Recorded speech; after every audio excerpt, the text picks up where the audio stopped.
mukomeje kumva radiyo ijwi rya Amerika.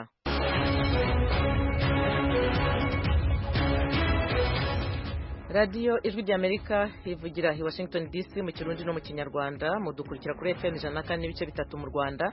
Mu Burundi turi ku mirongo migufi short waves kuri metero 19 na metero 22. Mwadusanga ariko no ku rubuga rwacu rwa internet kuri wa3.radio.voa.com. Hano muri studio ya gatanu i Washington DC muri kumwe nanjye Eugenia Mukankusi. Ndabaramukije mwese kandi mbaye ikaze mu makuru yacu yo kuri uyu mugoroba. Mu Burundi iminsi ine gusa yo mu kwezi gutaha niyo mu rwego rushinzwe gutunganya amatora rwatanze kugira ngo abantu baziyandikishirize gutora mu kwezi kwa gatanu nyine k'umwaka utaha. Ikiringo gito cyane icyifuzo twari uko hari hakwiye kuba gutandukanya imanikwa ry'intore y'ibivangwe no kwandika abashasha kuko biracuragiza abantu. Uwo ni Madame Joseline Bucumi uhagarariye ishyirahamwe Fontaine Isoko mu nama y'abanyamigambwe na societe civile bakoraniye na Seni umurwi ushinzwe gutunganya amatora mu Burundi. Uwagaragaje impungenge yatewe n'ikiganiro kuri telefone hagati ya perezida wa Leta Zunze Ubumwe za Amerika Donald Trump na mugenzi wa Ukraine yiteguye gusubiza ibibazo byanditse by'abarepubulika. Pakistani yafunze konsula yayo mu murwa mukuru wa Afghanistan ku mpamvu yise iz'umutekano zitasobanuwe. Minisitiri w'intebe wa Sudani Abdallah Hamdok yabonanye n'abantu ibihumbi bahuye n'ingaruka z'ubushyamirane basabye ubutabera ababwira ko guverinoma ye irimo gukora ibishoboka ngo amahoro azaboneke i Darfur. Izi rero ni zimwe mu nkuru tuza kubagezaho ku buryo burambuye mu mwanya mube hafi ya radiyo yanyu.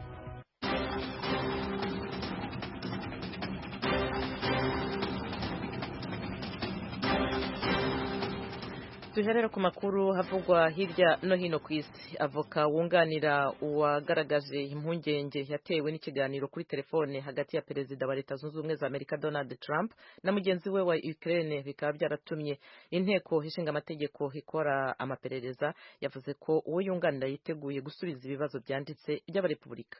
Avoka Mark Zaid ejo yanditse ku rubuga rwa Twitter ko itsinda ry'abanyamategeko ryifuje kureka Devin Nunes umuyobozi wa komite ishinzwe iperereza mu nteko gutanga ibibazo byanditse uwo yunganira akabisubiza mu nyandiko hejuru y'indahiro ku buryo abeshye yazabihanirwa. Zaid yongeyeho ko ibibazo uwo yunganira atazasubiza ari ibirebana gusa n'umwirondoro we. Depite Jim Jordan umuyobozi wa komite irebana n'ibikorwa by'abarepubulika yanze ibisabwa avuga ko ibibazo byanditse bitatuma babasha kubaza ibindi bibazo mu buryo bwimbitse. Mark Zaid yasubije avuga ko ibyo Depite Jordan avuga bigaragaza ko batumva ko uwo yunganira agomba kurindirwa umutekano nk'uko biteganywa n'amategeko. Dukomereze noneho mu gihugu cy'Ubuhinde. Ubuhinde bwangiye imodoka z'abantu ku giti cyabo gutemberera mu mujyi wa New Delhi. Inkuru irambuye murayigezwaho na mugenzi wacu Pierre Claver Inkuru. Iyo ngingo yafashwe n'igihugu cy'Ubuhinde mu gihe ico gihugu gikomeje kugwanya ingaruka mbi zituruka kuhindagurika ry'ibihe biturutse cyane ku vyotsi biva ku modokari. Mu myaka 3 iheze ingaruka mbi zabaye nyinshi harimo ingwara zo guhumeka nabi, iz'amaso canke ubushe. Imodoka nyinshi zabujijwe gutembera mu muji wa New Delhi, nyinshi n'iz'abantu ku giti cyabo. Ihadabu rigera ku $60 niryo rizocibwa abazorenga kuri iryo tegeko. Hemerewe gusa imodokari za vuba zikozwe mu buhinga bwa none zitangiriza ikirere. New Delhi ni gisagara kirimo abantu baringa miliyoni 18 n'imodokari zirenga miliyoni 8. Abategetsi b'igihugu kibanye cha Uttar Pradesh barongetse nabo ikimodoka c'igikamyo coza ikirere mu bice bikunze kugenderamwo ba mukerarugendo Taj Mahal kubera ikirere cabaye kibi hari n'ingenzi vyabaye ngombwa ko zihagarika canke zicereza ingendo kubera gutinya ko indege zogira isanganya. Igisata kijejwe kugenzura ibirere cavuze ko ikirere atari ciza igihe nk'ico caheruka mu mwaka w'2016 aho igipimo cari ku 497 ubu kikaba kiri ku 494. ni mu gipimo ciza kibe kiri hagati ya 50 n'ijana nayo hagati y'301 n'500 ikirere kikaba kiba ari kibi giteye amakenga.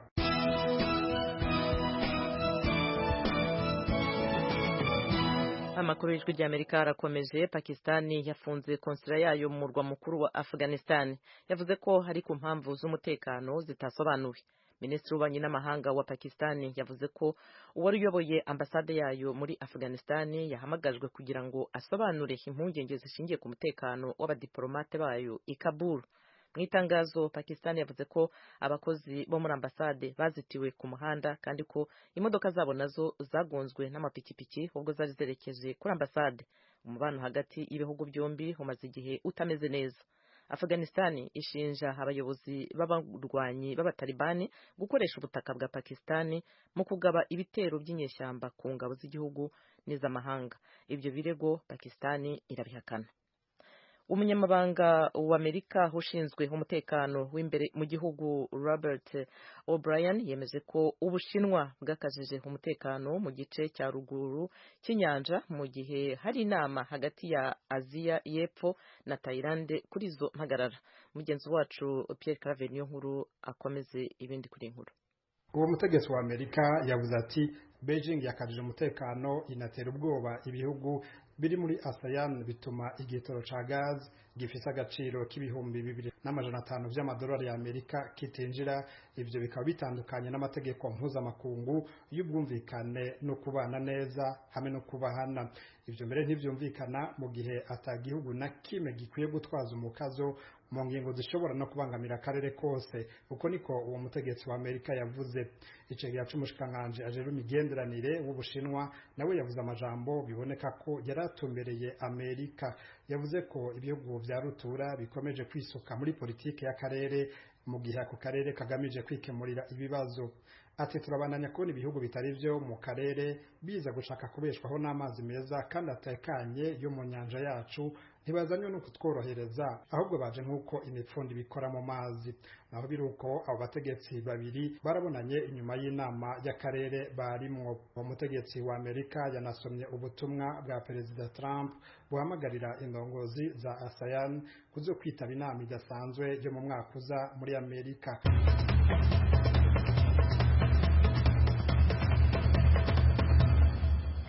Minisitiri w'intebe wa Sudani Abdalla Hamdok yavuze ko guverinoma ye irimo gukora irishoboka ngo amahoro aboneke i Darfur. Yabivuze ubwo yabonanaga n'abantu ibihumbi bahuye n'ingaruka z'ubushyamirane basabye ubutabera. Mu ruzinduko rw'umunsi umwe rwa Hamdok rwari urwa mbere hakoze nka minisitiri w'intebe mu karere kazahajwe n'ubushyamirane bwadutse mu mwaka w'2003. Ubwo bushyamirane bwahitanye ubuzima bw'abantu ibihumbi amagana. Abandi babarirwa muri za miliyoni bataye ibyabo. Minisitiri Hamdok yanabonanye n'abakozweho n'intambara mu mujyi wa Al-Fashir, umurwa mukuru wa leta ya Darfur y'amajyaruguru ucumbikiye ibihumbi 100 bateshejwe ibyabo bahamaze imyaka. Yabijeje ko guverinoma nshya ya Sudani irimo gukora ibishoboka byose ngo amahoro azaboneke i Darfur. Tunyarukire noneho muri Mozambique aho impfu z'abasirikare b'Uburusiya muri icyo gihugu zabyukije impungenge ku mutekano w'abasirikare b'Uburusiya muri Afrika. Inkuru irambuye na mugenzi wacu Pierre Claver niyo nkuru. Abasirikare 5 b'Abarusiya biciwe amajaruguru muri Mozambique ku nduheze. Hishwe kandi n'abasirikare b'Abanyamozambique bagera kuri 200 bishwe batezwe umutego mu karere ka Muidumbe. Abasirikare bari baje gucungira ubutunzi bw'Uburusiya muri Mozambique. Ijwi ry'Amerika ryagerageje kuvugisha abategetsi ba Mozambique ariko biranka. Uburusiya burahakana ko atabasirikare bufise muri Mozambique. N'umuvugizi w'ihinguriro rizwi nka Kremlin riri ku mugwa mukuru w'Uburusiya bivugwa ko abo basirikare bari bacungera ubutunzi bwaryo yabihakanye. Yamara abahinga mu kurwanya iterabwoba nka Jasmine Opperman wo muri Afrika y'Epfo babwijwe ry'Amerika ko ico gitero cabaye ku nduheze cerekanye neza ko mu bihugu vya Afrika cane cane Mozambique hakiri abasirikare b'abacangero bakorera canke bava mu bihugu vya Buraya nk'Uburusiya. Mu myaka ibiri iheze ico gice c'amajaruguru ca Mozambique caragizwe ko ibitero vyinshi vy'abihevyi. Mozambique vyabaye ngombwa ko gisaba ibihugu vya rutura nk'Uburusiya kugira ngo ibigega vy'ibitoro bihari bikingirwe. Bikavugwa ko ico gitoro kijanwa mu Burusiya. Arara amwe mu makuru havugwa hirya no hino ku isi ya radiyo ijwi ry'Amerika mukurikira i Washington DC mu Kirundi no mu Kinyarwanda. Mutwumvira rero ku mirongo migufi short waves metero 19 na metero 22 mu Burundi. Mu Rwanda turi kuri FM 104.3. Mushobora kandi no kudukurikira ku rubuga rwacu rwa internet kuri wa3.radio.voa.com. Ndibutse ko mushobora no kutugeraho mukoresha adresse yacu ya email radio.yacu@gmail.com. Mwatugezaho ibitekerezo, ibyifuzo, ibibazo ndetse n'inama kugira ngo radio yanyu izajye irushaho kubanogera. Mu mwanya na makuru yo mu karere.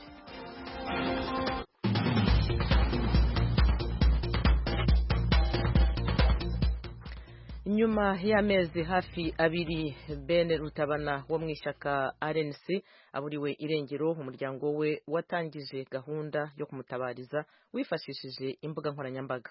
Mushiki we Tabita Gwiza yaganiriye n'umunyamakuru wacu Venuste Nshimiyimana uri i Londres mu gihugu cy'Ubwongereza, hatangira amusobanurira uko kira gitekerezo cyaje.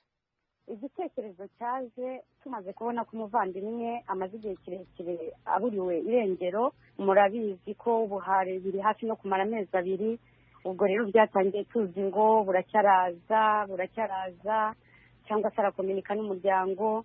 Ubwo rero tubonye bimaze gutinda, dufata igitekerezo cyo gushyiraho site yo kugira ngo tuvuge ibigwi Ben Rutabana ko ari umugabo wamye arwanira ubutabera, yamagana akarengane, kandi tuyifashisha no kugira ngo duhurize hamwe imbaraga ndetse n'inkunga izadufasha kwishyura abatunganira muri icyo gikorwa cyo kumushakisha.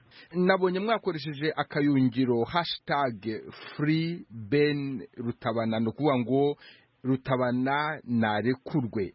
Ni ukuvuga se ko musaba ko arekurwa mukaba muzi aho afungiye? Mu by'ukuri ntabwo tuzi aho afungiye, nibyo turimo dushakisha ngo tumenye aho ari, nyine nishe inyuma, ariko twizera tudashidikanya ko Imana dusenga yadukuye muri byinshi, tuzi ko nawe bidatinze izatwereka aho ari kandi ari muzima. Ariko se Madame Tabita Gwiza, umuntu nka Ben Rutabana w'icyamamare, umuririmbyi, umunyapolitiki, umuntu ukomeye mu ishyaka rye, koko pe nta kanunu mufite kaba mufite? Nta kanunu, ariko Venuste reka nkubwire, reka ngusubize mu migani. Uri umunyarwanda, ndizera ko ikinyarwanda cyumva. Hari umugani mu kinyarwanda uvuga ngo ntawe uyoberwa umwibye, ayoberwa aho amuhishe. Ibyo nizere ko bikubwiye byose muri iki kibazo warumbajije. Ntabwo bizatinda, ibyo tuzamenya tuzabibashyirira ku karubanda. None se kuva Ben Rutabana yabura, ishyaka rye hari icyo ryabafashije mu kumushakisha? Ishyaka rye ngira ngo hari umuvandimwe umwe wo mu ishyaka rye wavugiye no kuri radiyo yanyu, aravuga ati hari umuntu wabonye Ben Rutabana ku itariki 2 z'ukwezi kwa 10, ati kandi uwo muntu ati anaziranye n'umuryango wa Ben, ati nawe yarabibabwiye, ariko mu by'ukuri uwo muntu ntawe twamenye, ntawe tuzi. Twategereje ko banatubwira bati uwo muntu yaramubonye, turaheba. Icyo ni kimwe. Ikindi, hari n'abandi twumvise bajora badaha agaciro ibaruwa twanditse tumushakisha. Icyo ni icya kabiri. Ikindi tuzi ko hari n'inama yakozwe bene ari bakimara kubura, inama yo kumwirukana.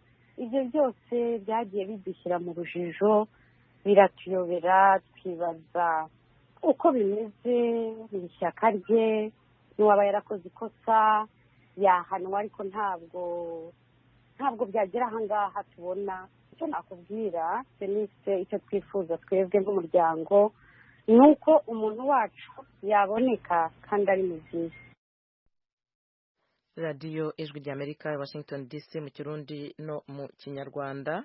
Iyo nkuru rero mwaregezwagaho na mugenzi wacu Venuste Nshimiyimana waganiraga na mushiki wa Ben Rutabana umaze igihe yaraburiwe irengero. Dukomeze noneho mu Rwanda, aho abanyeshuri basaga 280 batangiye ikizamini cya leta gisoza amashuri abanza. Minisiteri y'Uburezi itangaza ko ibitezeho umusaruro ushimishije kuko ngo yabateguye neza bihagije.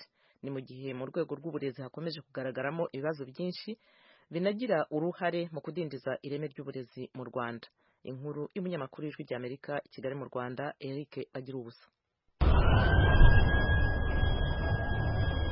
Saa 5 za mu gitondo ziruzuye mu Kadomo turi ku rwunge rw'amashuri rwa Kimisagara Nyarugenge mu mujyi wa Kigali. Iryo jwi ni irimenyesha abanyeshuri basoza amashuri abanza ko ikizamini cya leta cyari giteganijwe kirangiye.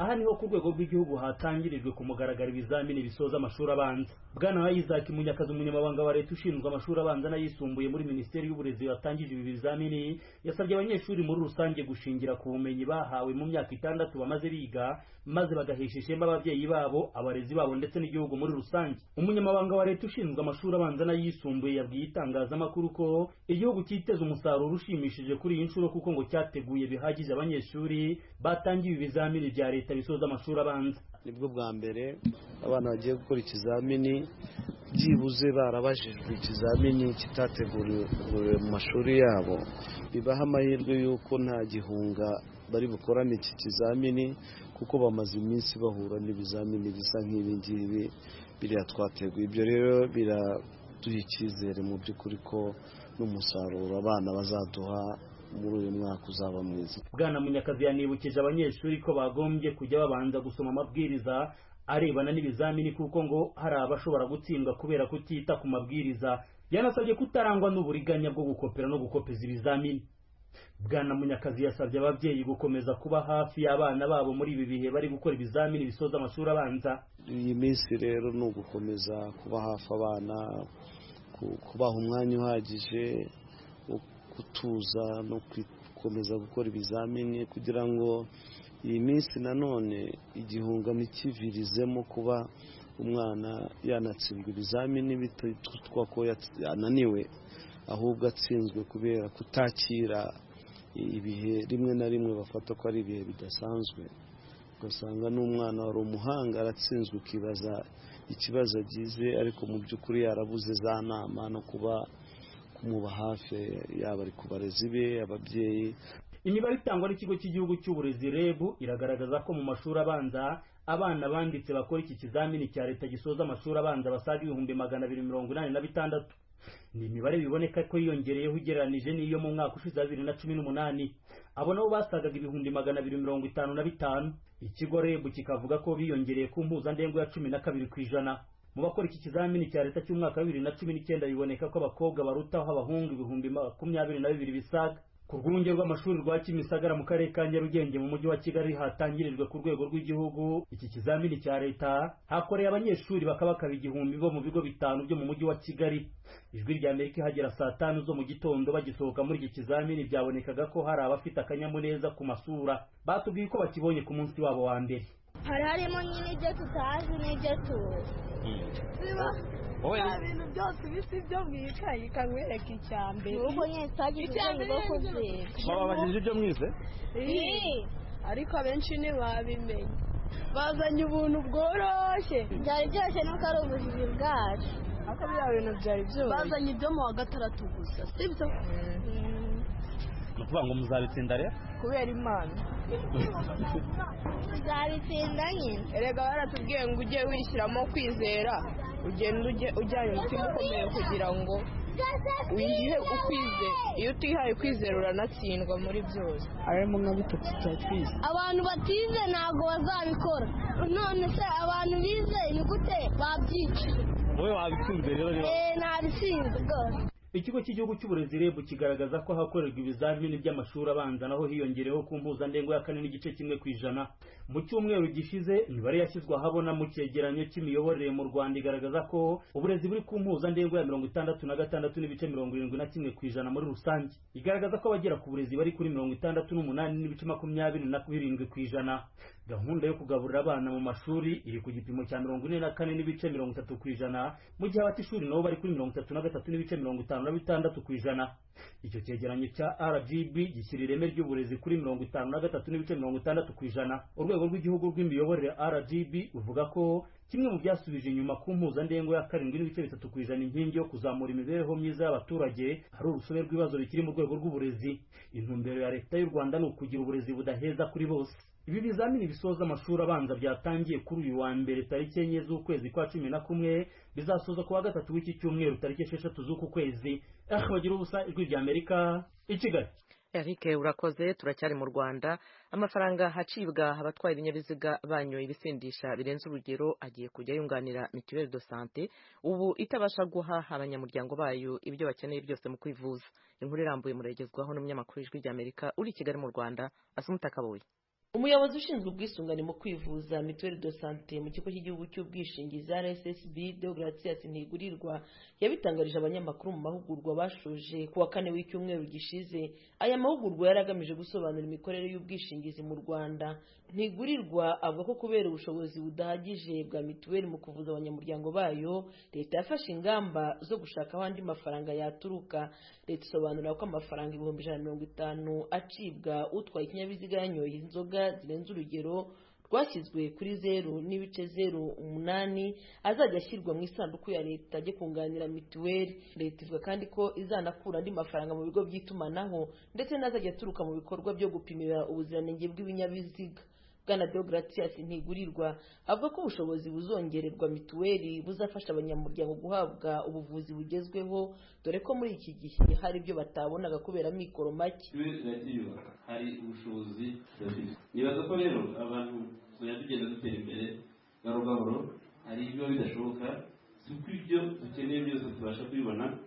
Niko nibyo nabona atanye bavuga ko mu mbogamizi dufite harimo imbogamizi y'ubushobozi udahagije ugereranyije. Natanze urugero rwa Dialyse ubundi ikora ubuzima bw'umuntu bwose, ariko nadutangisha 3 kuko tubere yuko ntabundi kubaho ubuzima bwose, ariko aribyo uvuga uti ubushobozi buke mfite reka busaranganye gutemereye kuri ABCD zamuka. Leta ishyize imbaraga mu gukurikirana abantu bose batwara ibinyabiziga banyoye ibisindisha birenze urugero fatizo rwashyizweho. Mu kiganiro umuvugizi wa polisi yahaye ijwi rya Amerika mu kwezi gushize yavuze ko kuva mu mpera z'ukwezi kwa 8 kugeza mu kwezi kwa 9 polisi y'igihugu yari imaze gufata abantu 700 batwaye ibinyabiziga banyoye ibisindisha birenze urugero. Polisi ivuga ko ufashwe yanyoye ibisindisha birenze urugero imuca amafaranga 150.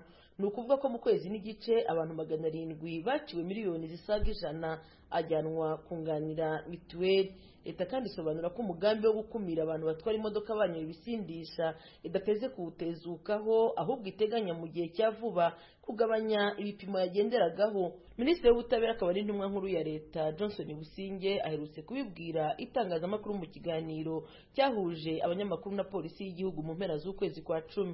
Ubu rero campaign ubukangurambaga burakomeje ku muvuduko, burakomeje ku nzoga. Ari utwuma bafite ku muhanda uhuhamo kakagaragaza igipimo cy'inzoga wanyoye, ariko ibyo turimo tugerageza gukora nubwo icyuma gipima 0.8 muri iyi minsi iri imbere turashaka kuzagabanyaho gatoya tukagera kuri 0.4 muri iyi minsi iri imbere, ntabwo biri butinde, ariko turifuza ko bidukundiye turashaka ko umuntu wanyoye rwose areka gutwara. mu byatekerejwe byakongera amafaranga y'ubwisungane mu kwivuza hanatekerejwe ko umusanzu umuturage atanga $3,000 mu mwaka ushobora kuzamurwa. Gusa uyu mugambi ushobora kuzagorana kuko abaturage benshi usanga barihirwa na leta, ababasha kwirihira nabo bakavuga ko $3 ari byinshi mu mwaka. Hari ndetse n'abatekereza ko ahubwo ukwiye kugabanuka. biba bigoye nyine bwo utashyizeho guhinga ngo ukutuze kandi ufite n'abana mu ishuri wenda urihira abo nk'umutonde hirira wiga mu wa 2 na 4 nkatanga iyo ngayo 18 ya mituweli, ubwo ntaburamo n'utundi tubazo twinshi tw'urugo nawe uratubona, biba ari nko kwiharangura ubundi ku buryo mwumva ko haramutse hagize ikiyongeraho byaba bigoye cyane. Mwumva mwaguma kuri 3? Ubundi ku bwanjye wanagabanya ko bahinzi biragoye bagabanyaho rwose nibwo byanyorohera nibura nka 2 buri muntu. Ikigo cy'igihugu gishinzwe ubwisungane mu kwivuza gitangaza ko mu gihembwe cya mbere cy'uyu mwaka 2019-2020 imibare y'abamaze gutanga ubwisungane mu kwivuza igeze kuri 74%. Assumpta Kaboyi, Ijwi ry'Amerika, i Kigali. Assumpta, urakoze kuri iyi nkuru. Tujya noneho mu Burundi, aho urwego rushinzwe gutunganya amatora mu Burundi Seni rutangaza ko abarundi bazajya mu matora yo mu 2020 bahawe iminsi 4 yo kwiyandikishiriza kuzatora. Nukuva ku itariki ya 9 kugeza ku ya 12 y'ukwezi kwa 12 gutaha. Bamwe mu banyepolitiki bari bitabiye inama y'umurwi Seni kuri uyu wa mbere i Bujumbura basabye ko iyo minsi yongerwa. Inkuru yateguwe n'Ijwi ry'Amerika hifashijwe n'abanywanyi bayo mu Burundi, murayigezwaho na mugenzi wacu Desire Hatungimana uri i Kigali mu Rwanda. Igikorwa c'imanikwa ry'intonde ry'abiyandikishije mu matora hamwe n'iciyandikwa ry'abashasha nivyo bitunganijwe gukorwa mu minsi 4 y'indwi igira kabiri y'ukwezi kwa 12. Byatangujwe n'uburongoye umugujejwe gutegura amatora Seni mu nama yo kuri wa mbere yagiranye n'abegwa n'amatora bose bari mu gihugu. Joseline Bucumi ahagarariye ishiramwe Fontaine Isoko abona ko iminsi 4 yatanzwe kugira izorangurwe mu ico gikorwa ari mike. Ikiringo ni gito cyane ku cifuzo kwari uko hari hakwiye kuba gutandukanya imanikwa ry'intonde ntibivangwe no kwandika abashasha kuko biracuragiza abantu. Turazi yuko nko mu bakenyezi hariho benshi usanga batazi no gusoma, twara igihe kinini cyane. Rero indwi imwe yojana no kumanika izo ntonde bagatanga umwanya ukwiye abarundi bose n'igihugu bose bashobore kugirirwa amahirwe tabira ayo matora. Abandi nabo babona ko iyo minsi ari mike bafatiye no ku mwanya w'itangwa ry'ikarata karanga muntu.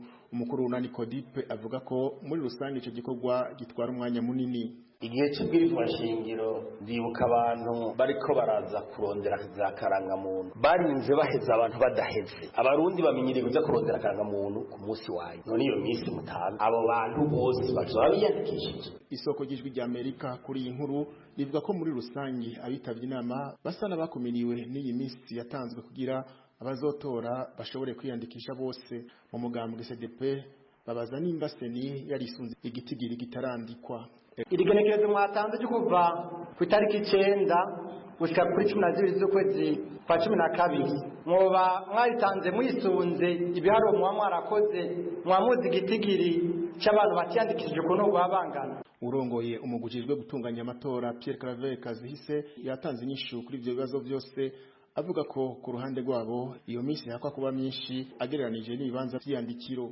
Iminsi 4 ni minsi ikwiye neza, kumbure abakekeranya n'abatazi ibiharuro twakoreye ko nanone twaravye abakeneye kwiyandikisha ibibanza byo kwiyandikisha ngene bingana, karaba niyo minsi batanze banga ko ahubwo abayandikisha ari bake cyane ku kibanza kimwe kimwe. Mugabo ni byiza yuko tubaha iminsi nk'iyo twabahaye kugira ngo n'ugucera umunsi wa mbere aronke iyindi minsi 2-3 yandikisha. Abarundi berekewe n'iryo yandikwa ryo matora batitavye ayibwirizwa shingiro ryo ku mwaka uheze baba 400. Abo nabo Seni ivuga ko arabatahutse bava hanze y'igihugu naye bari ku ntonde ziriko zirategurwa kuzomanukwa barugwa kuri 5,200,000. Ibibanza vyandikwa navyo bikaba bigera ku 3,807 mu gihugu cyose.